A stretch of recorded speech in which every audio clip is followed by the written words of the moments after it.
Assalamualaikum warahmatullahi wabarakatuh. Waalaikumsalam Bertemu dengan warahmatullahi wabarakatuh. KCA Kamto Caangon yang kali ini akan podcast dengan seorang yang sangat hebat yang telah meniti karirnya di dunia pendidikan sampai puncak karir sebagai pengawas di Kota Bekasi. Dan alhamdulillah KCA bisa bertemu dengan beliau. Siapakah beliau? Inilah dia. Ya, beliau adalah Ibu Hajah Endang Sukarsih yang berhasil mendidik karir dari seorang guru menjadi seorang pengawas. Sangat dahsyat sekali. Baik, kita akan menggali pengalaman dan perjalanan kisah hidupnya sehingga kita akan mempunyai tauladan maupun nilai-nilai dalam perjalanan hidupnya.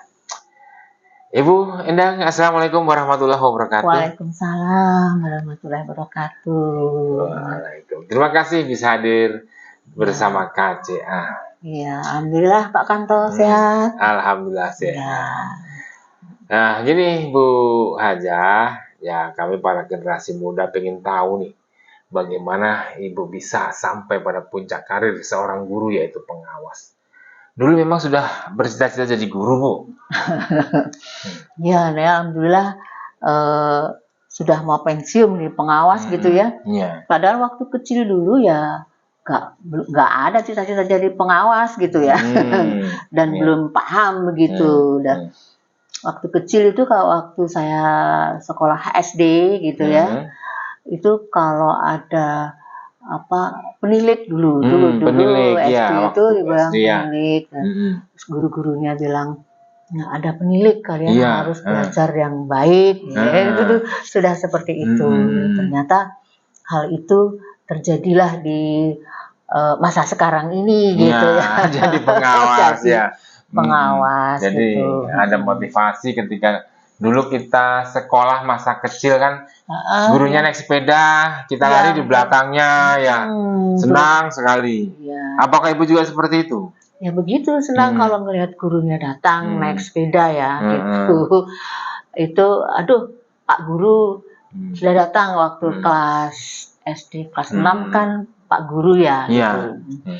Ya. Terus Ibu ini sebenarnya dari keluarga guru atau Ibu yang menjadi guru dalam keluarga Ibu pada masa itu? Iya, sebenarnya yang jadi guru itu bersaudara semua itu 8 bersaudara, hanya saya yang jadi guru gitu. Karena sebenarnya background keluarga saya itu ayah saya kan TNI ya. Jadi waktu kecil itu sebenarnya saya ada di Batalion 02 di Jalan Diponegoro, Jakarta, Menteng di situ. Kalau perjalanan hidup Ibu, hidup Ibu ini SD di mana, SMP di mana kan biasanya karena anak tentara biasanya kan terbang-terbang nih, loncat-loncat. Iya. Bagaimana? Di Jakarta, karena lahir di Jakarta. Kemudian bersaudara, 8 bersaudara lahir di Jakarta semua. Gitu. Terus saya mulai SD itu sudah dibawa ke Magelang. SD di Magelang. Ya. Terus SMP-nya? Jadi SD, SMP, SMA di Magelang. Oh, Magelang semua. Kota sejuk Pak, enak Pak. Iya, iya. Terus ketika kuliah itu kan punya pilihan tuh. Kita ketika mau lulus SMA itu kan galau. Mau ini, mau itu dan sebagainya. Nah, itu kok Ibu bisa pilih? Ya. Guru itu bagaimana itu? Saya pengen diambil jurusan kedokteran gitu. Jadi kakak saya juga support banget, disiapin buku-buku untuk mengikuti tes perintis. Jadi semua keluarga support lah ke kedokteran. Betul, ya. Terus kebetulan juga kakak saya ngelihat ini ijazahnya gitu, karena ya udah di support lah gitu untuk mengikuti perintis 1. Terus ada kakak saya yang nomor 2 itu bilang gini, tapi kalau di kedokteran ini kan harus pintar bahasa Inggrisnya, katanya gitu. Terus persyaratannya. Ya, ambil aja bahasa Inggris, nggak usah kursus tapi di perintis 4. Ya, itu kan kebetulan dekat dengan rumah di Rawamangun itu. Di Rawamangun, IKIP Rawamangun waktu itu. Namanya IKIP, Perintis 4 waktu itu masih IKIP IKIP ya gitu. Sekarang kan sudah Universitas Negeri Jakarta. Nah, terus diambil jurusan bahasa Inggris yang diploma aja yang cepet. Nah, saat itu kan sudah nggak ada D1. Adanya D2, ambil aja D2, ambillah formulir Perintis 4. Itu pun kakak saya yang ngambil gitu. Akhirnya daftar 2 kan, Perintis 1 sama Perintis 4 gitu. 1 tadi di UI. Kalau di 4 itu milih jurusan kedokteran gitu. Terus di IKIP ambil diploma 2 jurusan bahasa Inggris. Dalam rangka supaya bisa bahasa Inggris tanpa kursus. Iya, gitu. Nah, jadi Ibu sebenarnya mau ke kedokteran. Harus bisa bahasa Inggris. Disarankan dulu ke Perintis 4 yang tentang bahasa Inggris, bukan kursus. Nah, akhirnya diterima di mana itu, Bu? Nah, begitu sudah pengumuman, Perintis 1-nya tidak dapat. Jadi gagal lah saya merasa pengen kuliah di jurusan kedokteran gitu. Ternyata Perintis 4-nya yang dapat. Gitu. Jadi kalau kakak saya bilang, lah tadinya mau iseng-iseng jadi malah lulus di Perintis 4, IKIP itu kan keguruan. Akhirnya saya jadi guru gitu. Iya, artinya Ibu masuknya ya sama waktu saya juga. Saya dulu lulus SMA, terus saya kembali dari kampung kurang pengetahuan karena saya memang suka seni, akhirnya mengambil jurusan bahasa dan seni. Saya pikir seninya yang banyak, nggak taunya bahasa Indonesianya. Ya akhirnya pakai istilah, kalau pakai bahasa Jerman, tentara ora klebu meleset jadi guru. Tapi sekarang bangga saya menjadi guru karena bisa melahirkan generasi-generasi yang terdidik. Nah, selanjutnya D2 Ibu masuk ke SK pertama itu di mana ngajarnya? Nah, begitu lulus S2 ya kan D2 kan saat itu tuh di BAK ya namanya itu sudah langsung di pemberkasan ke Senayan. Dapat SK. Ini benar-benar dapat SK guru zaman waktu itu karena memang sangat dibutuhkan guru gitu. Akhirnya saya dapat SK lah menjadi guru. Nah, kebetulan saya waktu di D2 itu pembimbing akademi saya itu Profesor Arif Rahman. Ketika itu beliau baru doktor Dokter Arif Rahman gitu. Nah, pakar pendidikan Bapak Arif Rahman. Nah, begitu selesai PPL, kemudian juga D2-nya selesai. Nah, Pak Arif Rahman, gimana mau nggak ngajar di SMP YPI Al-Ghuraba ini di Rawamangun? Saya pikir alhamdulillah saya sudah kenal sama guru-gurunya semua karena saya PPL di situ. Kemudian dibimbing oleh guru pamongnya yang ada, terus kemudian murid-muridnya juga sudah paham gitu saya mau saja. Nah, bagi saya, wah ya alhamdulillah, jadi saya harus mengajar sini di dekat rumah. Gitu. Karena pengumumannya dari Senayan nanti kalau SK sudah keluar, itu kan yang sedang dibutuhkan kan waktu itu Lampung sama Indonesia Timur. Untuk dan teman-teman saya yang lulus jadi PNS, guru PNS itu rata-rata dikirim ke sana. Dikirim ke Lampung, dikirim ke Irian Jaya saat itu banyak yang dari kota Bekasi. Yang menjadi suatu alhamdulillah berkah Ibu dapat DPK di situ. Sekolah dekat rumah gitu.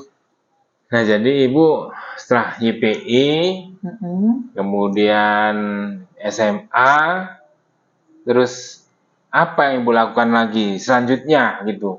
Apakah punya harapan untuk lebih maju lagi dengan cara kuliah lagi atau seperti apa, Bu? Nah akhirnya saya mendaftar lagi, walaupun waktu itu dites tapi bukan tes perintis 4. Ada istilahnya jenjang dari D2 mengikuti program S1. Oh, gitu. Jadi langsung ke S1 ya? Ya. Dikorbankan gitu ya. Ya tentu saja Bapak Ibu seharusnya melaksanakan proses pembelajaran ya di kelas tepat. Jadi 3 bulan kemudian itu dari Provinsi Jawa Barat langsung keluar SK saya menjadi guru di SMP Negeri Jati Asih. Karena memang saya PNS ya agak gampang gitu. Nah, terus mengajarlah di SMP Negeri Jati Asih gitu. Nah, bertahun-tahun di SMP Negeri SMP Negeri Jati Asih itu sekarang menjadi SMP 9 Kota Bekasi. Ketika saya berapa tahun mengajar di situ sudah ada pemekaran ya, waktu itu kan masih daerah administratif ya, kota administrasi, langsung masuk ke Kota Bekasi. Akhirnya SMP Negeri Jati Asih menjadi SMP Negeri 9 sampai saat ini. Nah, dan akhirnya saya menjadi guru di SMP Negeri 9. Untuk karirnya Bu di SMP 9 itu kan sudah menjadi apa saja Bu? Ya, kebetulan ya beberapa tahun mengajar di situ ya sudah jadi wali kelas. Akhirnya saya berapa tahun sudah suruh jadi bendahara koperasi SMP Negeri 9 saat itu. Nah, kemudian ada pergantian SK menjadi wakil kepala sekolah, itu saya di bidang kurikulum gitu. Jabat kurikulum. Ya, kurikulum itu sekitar 6 tahun. Gitu. Ya, jadi wakil senior sekali gitu. Setelah wakil kurikulum menjadi humas gitu. Wakil kurikulum yang humasnya gitu.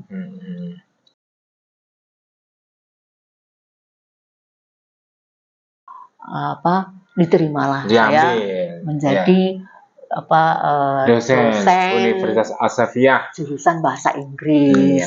Universitas Asafiyah Jatiwaringin Pondok Gede, masuk Jakarta, perbatasan dengan Pondok Gede, Bekasi. Karena waktu itu kan belum ada alat yang mendisiplinkan harus sampai sore pincer gitu kan, nggak ada. Jadi begitu selesai ngajar bisa lah ambil jam di sana. Memang. Itu ketika saya mengajar di universitas itu kan dituntut harus S2 kan seperti itu gitu. Nah, harus S2 karena kalau sama-sama S1 jeruk makan jeruk lah gitu. Pada masa itu guru itu bisa mengajar di berbagai tempat. Bahkan bisa 1, 2, 3 tempat, termasuk KCA dulu juga ngajarnya 2 tempat, ada di negeri, ada di swasta.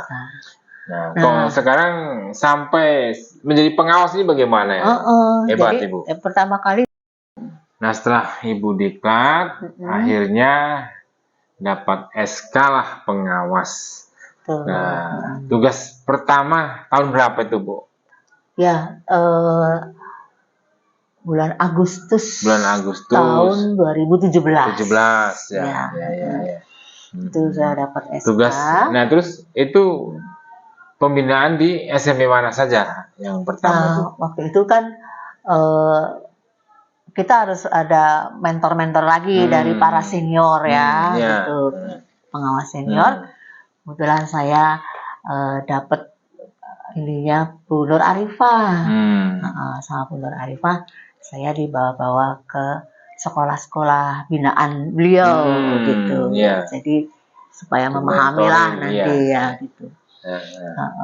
Setelah itu sebulan ya kali udah bisa ini sendiri, dapatlah pembagian tugas sekolah binaan gitu.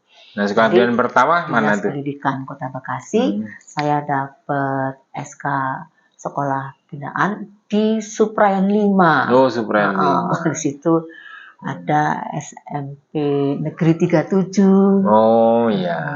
Dan sekolah-sekolah sekitarnya. Sekitar di situ. Ya. Nah, setelah jadi pengawas ini udah mendekati pensiun. Iya. Kiranya apa yang bisa Ibu sampaikan kepada kita semuanya? Baik ya. Ternyata dari guru-gurunya, kemudian juga dari kepala sekolahnya gitu ya. Pesan saya tetap dalam menyelenggarakan pendidikan di sekolah masing-masing ini ya mengikuti regulasi pendidikan ataupun Permendikbud ya yang untuk guru maupun kepala sekolah gitu ya. Mudah-mudahan tetap semangat semua dalam menjalankan.